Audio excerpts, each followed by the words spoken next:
Claire Redfield. Resident Evil Code Veronica Remake was officially revealed. Something that you, me, and the entire Resident Evil fandom has been waiting for. Titled Resident Evil Veronica, the reveal trailer shows us several things that could establish this game as one of the most important in the entire franchise. In this video, we'll be dissecting everything we got about Code Veronica Remake, and where everything is likely headed at this point in time. So with that said, let's get right into it. So let's start with what we were actually given, and then we'll go into what everything means. Right from the get-go, we open up with a shot of the nightscape of France, which interestingly seems to maybe have an Umbrella facility all the way back over there. I think I can kinda make out a logo, but I'm not entirely sure. Then we see a red car pull into the shot with a very odd looking license plate. I don't know if that's a French thing, or maybe it's a cryptic clue or release date perhaps. Let me know what you guys think in the comments. And then we finally get to Claire Redfield, who's arrived in Paris, France, to visit her brother Chris's apartment that he's staying at. She rings the bell and is met by the apartment manager, who warmly welcomes her in. While approaching Chris's room, the manager mentions that Chris is a very strange person. They enter his room, turn the lights on, and see that the room is in disarray. Takeout food, beer bottles, and papers are everywhere. Suddenly though, the phone rings down the hall and the apartment manager leaves to answer it. And immediately we see that Chris has been hard at work.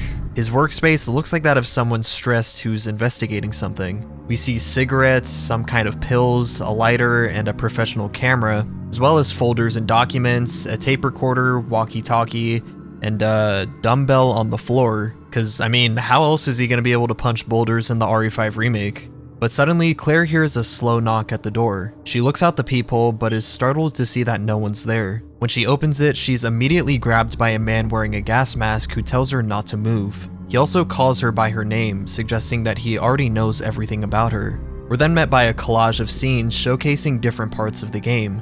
A dark, desolate forest, which seems to be a newly added section of the game. We also get shots that look to be part of either the Rockfort military base or Antarctica facility from the original game, as well as a really interesting shot of a blue dragonfly surrounded by ants. This looks to be referencing the T Veronica virus inside of the game, which was created using ant DNA. We get a shot of what looks like a prison guard who offed himself, possibly due to the T-virus Rockfort outbreak. Then we get a full shot of the outside of the prison, the Ashford Family crest on the outside wall, with burning bodies inside of a military truck. Then we get a shot of two choppers heading to Rockfort Island, and the Ashford Golden Luger guns. We also see what looks to be Steve Burnside covering his head with a hood, probably trying to escape Rockfort or conceal himself for some reason. We're then given a still shot of the inside of the Ashford Manor looking beautiful as ever, and then immediately followed by a scene of what looks to be Alfred Ashford, but we can't see his face, and then a full shot of Rockfort Island. The trailer then ends with a scene of Claire investigating a dark, dimly lit room before she's attacked by a horde of zombies, showcasing a release date set for sometime in 2027. But this is only what we have on the surface, and there's some pretty crazy conclusions that we can come to inside this trailer.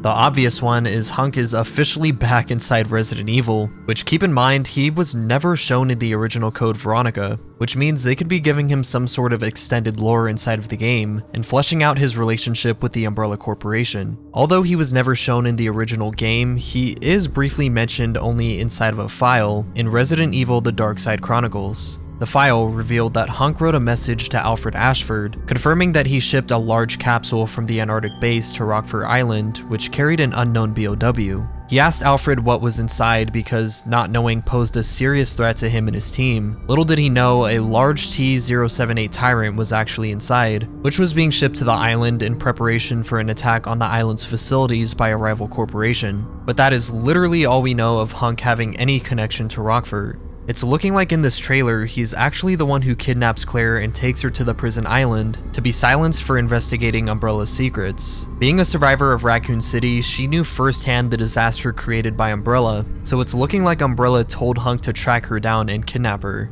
It's very interesting to see how everything will play out, but now that we're seeing Hunk carrying out Umbrella's dirty deeds in real time, it's honestly super cool to see what they do with it. We also see that Chris seems to be very screwed up over what happened at the Spencer Mansion from Resident Evil 1. After the incident, a file found in Resident Evil 2 suggests that Chris took this trip to Europe, which was disguised as a vacation to his higher-ups in the police force. But in actuality, he was investigating Umbrella Europe's operations. In the trailer, we see this happening in real time. It seems he rented out this apartment in Paris to secretly conduct an investigation on Umbrella. The camera, photos, and files on the table point to this. The manager even mentions that Chris is a very strange person, likely shutting himself in his room working most of the time or out on some secret mission. Mix that with the alcohol, cigarettes, and pills that we find, and it's looking like Chris is getting the RE4 Remake Leon treatment. That same depressed, running on little sleep, hardened vibe like we've seen before. I really like that they're giving the characters some substance now, and actively showing how hard their past experiences are affecting them.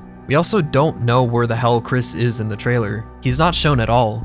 Could he be out on some operation, or maybe he could have been captured by Hunk as well. Very weird for Hunk to just stop at Claire if you ask me. And aside from that, this shot of Claire, Capcom just always nails the character designs. This perfect mix of RE2 Remake Claire with a hint of edge to her now is so cool to see. That also brings me to the shots that we see in the collage. Everything from the officer who shot himself to the style and vibe of Rockfort Island really looks like they're leaning into this more horror-themed, darker tone, which I love to see. They did the exact same thing with the RE4 remake. Both the original RE4 and Code Veronica are very cheesy games, which is funny and charming for the time that they were released, but it's nice to see that they're really fleshing out the story behind what happened on Rockfort Island, showing that not only the prisoners but also the officers were overwhelmed by the HCF attack on the island. When you think of it, this game could really be one of the most important in the franchise's history, because it'll bridge the gap between all the horrifying events of Raccoon City and where the series is headed right now.